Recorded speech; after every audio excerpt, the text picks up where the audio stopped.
we're going to get started. Before I do invent something to just continue wasting time with. So, this is for Electrician Coke's secret recipe, the world's biggest psyop. You know it's going to be a good video when I am legitimately worried about getting sued. Oh boy. Today we're talking about the biggest, most successful psyop of all time when a Confederate colonel got wounded on the battlefield, got addicted to morphine, so in order to overcome his morphine addiction, created a new medication made out of wine, caffeine, and cocaine that he would later market as a soft drink that would become the most popular soda of all time, Coca-Cola. I can feel the cease and desist already, but we're going to get into it right after word from our sponsor. Oh boy. Delete me. What are you wearing? You don't like it? I mean, it's cute. You've been watching way too much Hell on Wheels, though. Well, I like their style, and I like the way they dress. I actually got you this hat, so you can come follow me. What is happening right now? Do you want to watch me churn butter or not? I gotta go. I'll be back in a fortnight. Anyways, Delete Me, biggest sponsor of the channel. You guys know the deal by now. You give them money, they make sure the data brokers on the internet are not selling your personal information. These data brokers are legally required to stop selling your information if you ask them to the right way. Unfortunately, each data broker has a different right way. And Delete Me knows all of them. Not only do they go and they get all that information taken down, they continue to monitor all these data brokers in case they get your information again, and then they tell them to quit selling it again.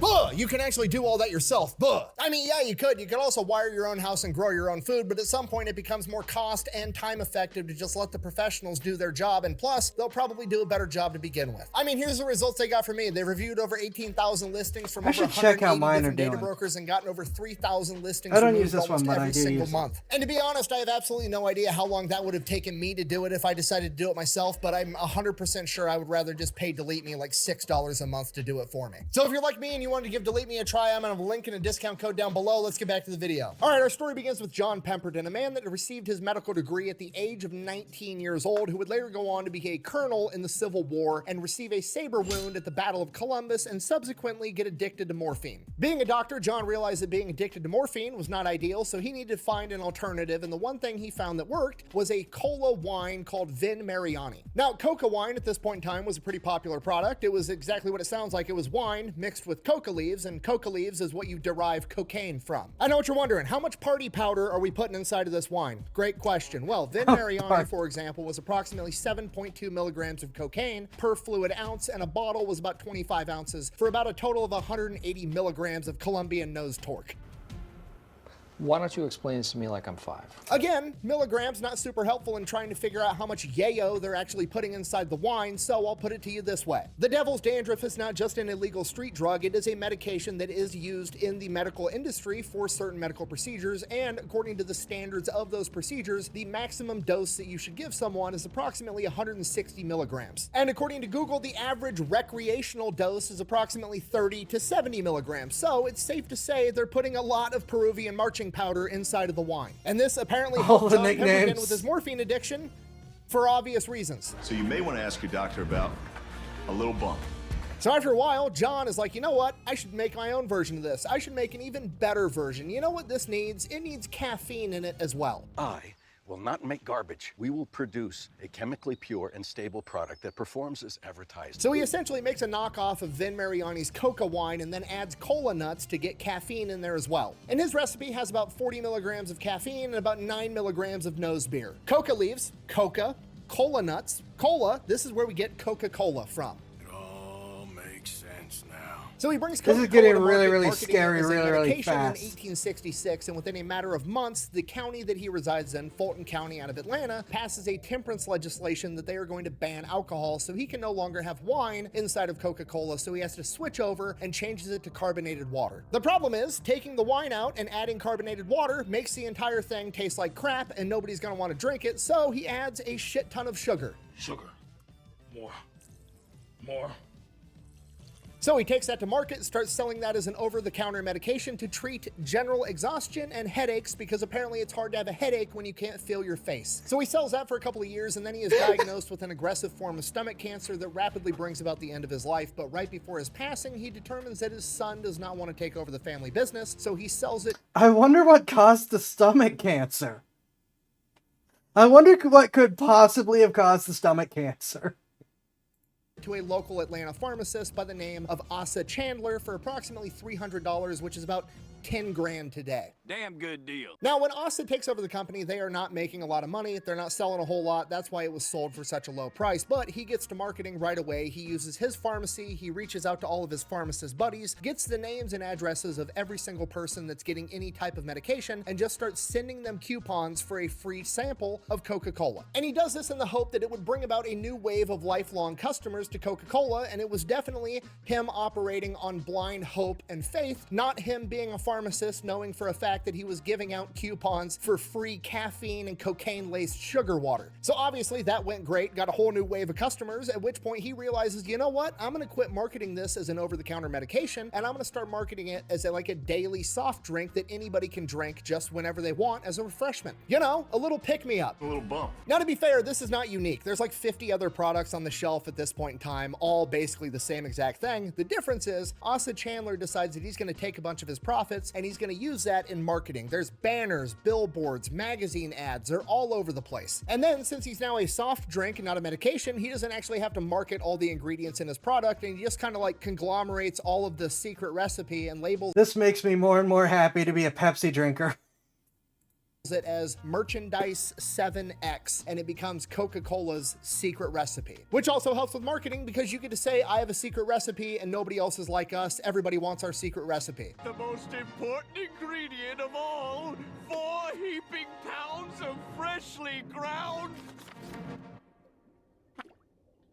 I warned you. And in doing that, Coca-Cola becomes the name brand popular version of all these products, and that's the one that succeeds the most. So by the 1890s, things are going great for Coca-Cola, and then in 1895, they revolutionized marketing by coming out with a new marketing campaign known as the Coca-Cola Girls. Basically, they figured, you know what would go great with our party powder drink? Attractive females. This is one of the first cases of sex sells ever used. Now to us, this seems obvious, but this is like the first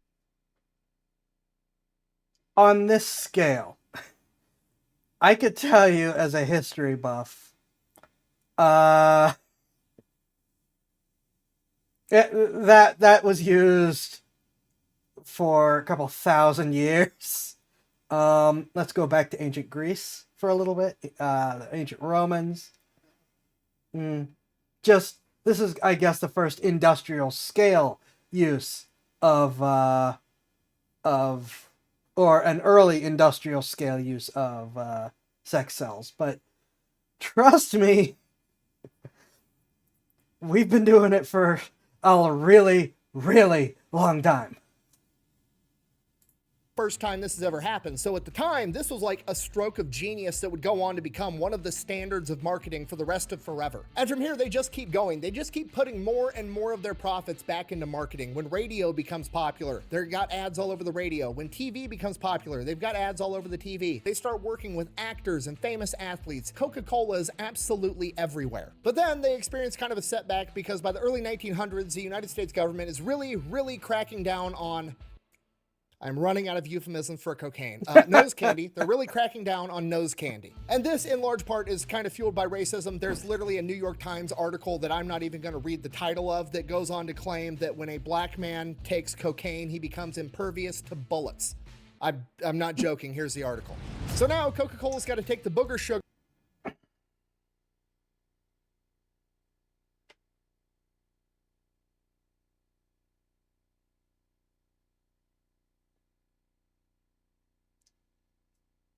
Not on the racial side of things, but I mean, it does make anyone significantly harder to kill. I remember speaking with a police officer who had had an encounter with a dealer who, when they were raiding the house, basically said, well, time's up. Did a ton of his own product. And then went psycho on them. He emptied an entire magazine of 9mm into the guy. And then the guy behind him, while he was reloading and falling back, the guy who was in the stack behind him was also unloading his entire magazine into this guy. And 2 full magazines, that's like 30 rounds of 9mm later. And the guy, he's no longer charging them finally, but is still not quite dead. So it does do very scary things. Though that was not, he was a white guy, so that's definitely not, not that news article. Sugar out of the secret recipe, but guess what? So does everybody else. So Coca-Cola isn't really affected, and they remain the dominant actor in the soft drink arena. I am invincible! So by the 1920s, they're crushing it. They've got the entire market on lock, and they're like, who do we target next? Let's target kids. If we get them hooked while they're young, while their brains are still malleable and squishy, we'll have lifelong customers. So by the 1920s, they start associating themselves with Santa Claus. Now, fast forward like 20 years, all the kids that grew up on Coca-Cola and Santa Claus are now getting involved in World War II and have to get shipped off to war. And at this point in time, Coca-Cola is all over the planet, including Germany. Coca-Cola is literally Adolf Hitler's favorite drink at this point in time. But after Pearl Harbor and Germany declares war on the United States of America, obviously America is no longer going to be doing trade with Nazi Germany, so Germany can no longer get Coca-Cola. I don't know what you're thinking. If there's already Coca-Cola plants in Germany, why can't Germany just seize the Coca-Cola plants and continue making their own version of Coca-Cola? Well, because the way this works is the raw condensed syrup that makes up Coca-Cola when added with carbonated water is all made in the United States, and then it is shipped all over the world to bottling plants where they mix it with the carbonated water and bottle it. So they actually don't know how to make the concentrated syrup because it's a secret recipe. So once they cut off There's a lot of things they didn't know how to make, actually, when you get into it. the supply of concentrated syrup, they can no longer make Coca-Cola. So these bottling plants in Germany need to come up with their own version of Coca-Cola, and they don't know what they're doing, so they just start using a bunch of food waste, like extra fiber and stuff left over from fruit, and they end up making a fruitier version of Coca-Cola that ends up being called Fanta, and this is where Fanta comes from. Now, back on the American front, they're starting to ration things, and one of the biggest things that gets rationed is sugar, so Coca-Cola That gets more ends concerning. up, paying a bunch of politicians and then going over to these rationing boards and are like, hey, Coca-Cola is essential. You can't cut our sugar ration. And thanks to paying off politicians and also everybody loving Coca-Cola at this point in time, the government agrees. So Coca-Cola is allowed to keep putting just as much sugar into their drink as they always have. And most other brands are forced to cut back on the sugar, making Coca-Cola by far and away the best soda around. Sugar! Need sugar! Hey, they're not riding the white horse anymore. And then Coca-Cola has a stroke of genius. I don't know if they intended it to work out this way, but it did. They basically come out and say, hey, we support the American troops. We're going to guarantee that any American service member, no matter where they are in the world, can get themselves a cold Coca-Cola for the same 5 cents. We are literally willing to lose money on every single soda if it means getting these guys a taste of home. Now, Coca-Cola is supporting the troops. The American people love it. The government loves it. And Coca-Cola approaches the government and is like, hey, it's getting awfully expensive getting Coca-Cola all the way around the planet in the Pacific theater and the European theater. How would you guys feel about helping fund us build some more bottling plants out in more remote locations? So the US government and taxpayers essentially fund the building of 65 Coca-Cola bottling plants all over the world. Now, this does several things. A, it galvanizes the support of this entire generation that they now love Coca-Cola because it was the one thing they got to taste when they were away from home for 4 years fighting in World War II. And two, it exposes the rest of the world to Coca-Cola because now the American troops are drinking it and they're giving it out to all these other civilians and all these other territories that they're That is a occupying, mother in giving it advertising even further method. reach all over the planet. Okay, if you're not picking up what I'm putting down, I'm trying to tell you that Coca-Cola has just convinced the American taxpayer to fund their global expansion while the United States military turns into the biggest sales force on the planet. So World War II ends, Coca-Cola resumes control of all the bottling plants that were captured by Nazi Germany, and now they have a new popular soda known as Fanta. On top of that, they're more popular popular than Just ever. They are inherited it. galvanized with the greatest generation because Coca-Cola was the official soda of World War II. Time passes. By the 1950s, 1960s, studies are coming out saying like, hey, maybe drinking caffeinated sugar water is bad for you if you're drinking 12 of these things a day. So Coca-Cola, wanting to kind of pivot a little bit, 12? is like, okay, well, we should get into the healthier drink market. What's something Okay, I might have a soda addiction. I don't think I've ever done 12 of anything in a day like that. Holy crap. healthy? Fruit juice. What's that super popular brand that was developed in World War II to help soldiers get vitamin C? Minute Maid. They buy out Minute Maid, and now they own that too. And this is where the psyop really begins, because as time passes, it becomes more and more apparent that soda actually is not that healthy for you. And because of that, the rules on how you're allowed to market and what you're allowed to say get more and more strict, particularly in marketing to children. So Coca-Cola's like, fuck it, I'm gonna find a loophole. We're just gonna spend $750 million and we're gonna buy out Columbia Pictures in 1982. And then all the movies that come out of this major production studio are all gonna feature Coca-Cola in subliminal advertisements. Okay, you think it was a coincidence that Ralph Macchio was drinking Minute Maid at breakfast with his mom, and then when he's training in the kitchen with Mr. Miyagi, he's drinking an ice cold Sprite, also a Coca-Cola product? Absolutely not. It's actually documented that Ralph Macchio was mad at how much product placement that Coca-Cola was making him do in that movie, so he tried to conceal the fact that he was drinking a Sprite, and Coca-Cola and the studio made him refilm that scene and show the Sprite for a certain amount of time in that particular scene. You think it was a coincidence that Ghostbusters and Coca-Cola marketed so hard together that if you drank enough Coca-Cola, you could literally win the Ghostbusters mobile? Absolutely not. The entire thing,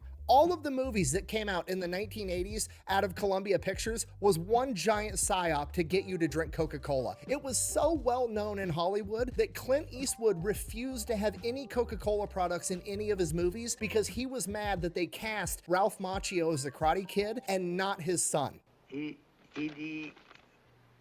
Idiots. And the marketing doesn't just stop there, right? They are targeting kids all over the place. Officially, according to their policy, they don't market to anybody under the age of 13, which you can make an argument for with movies. However, I don't think... Okay, I haven't drunk anything like 12 cans or bottles or whatever of soda or anything like that.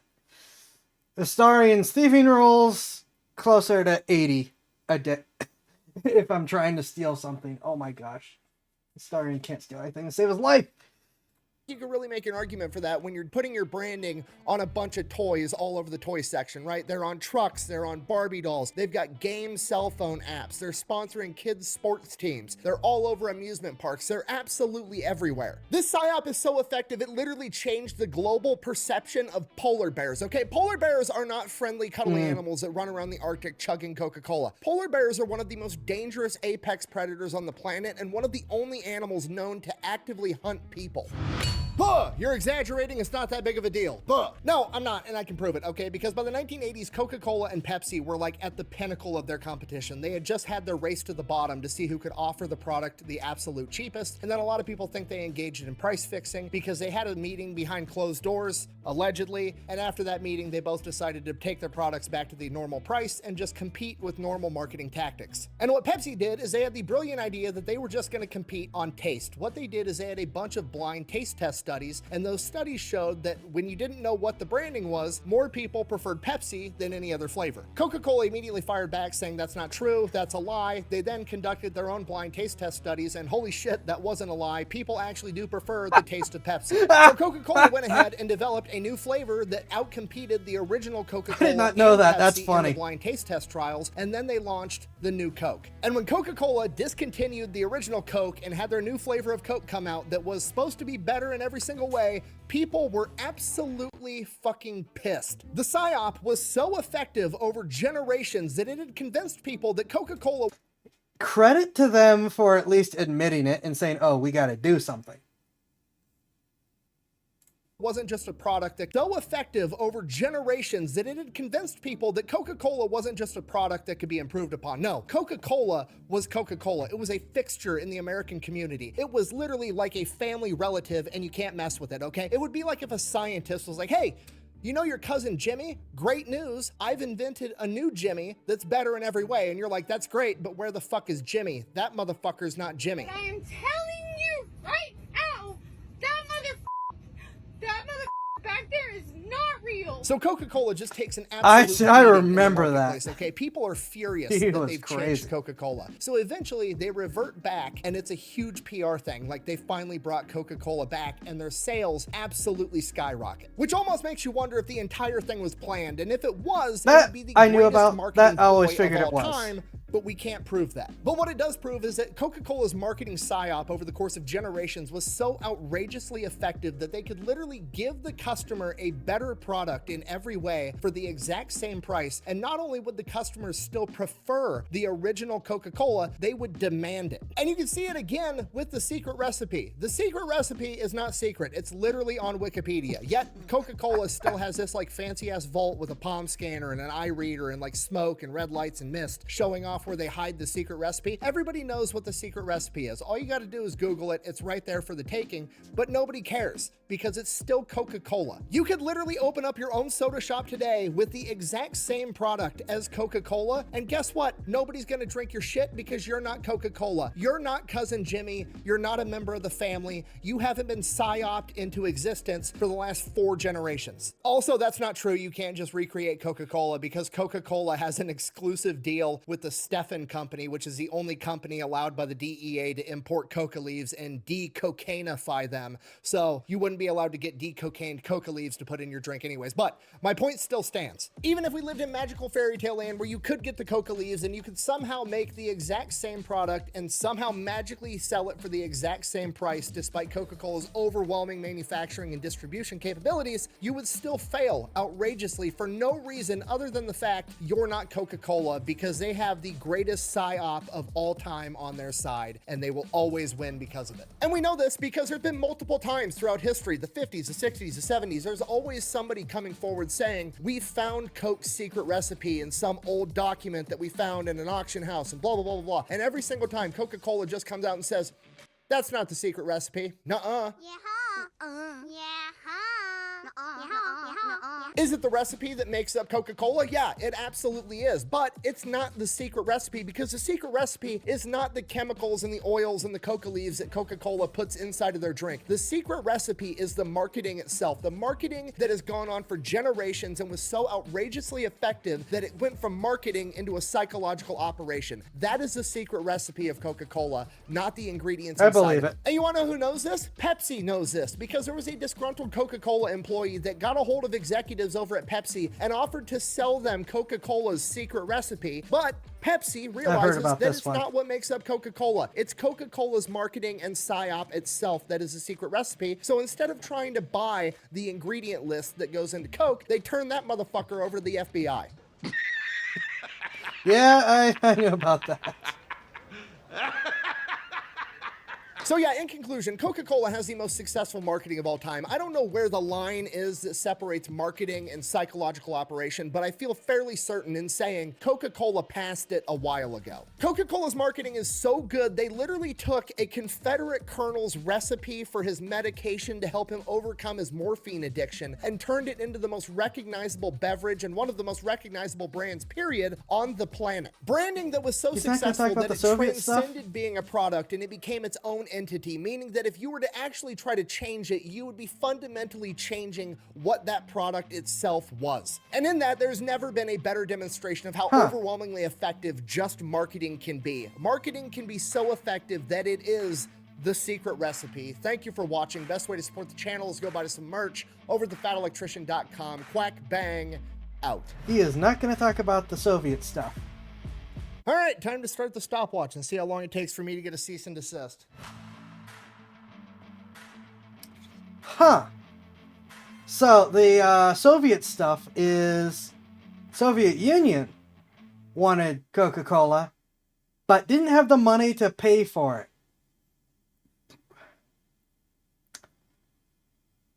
Oh, was it Pepsi, not Coke? Excuse me. Never mind. Ignore me. Ignore what I was starting to say. Never mind. Soviets was Pepsi, not Coke. Sorry. Ignore me.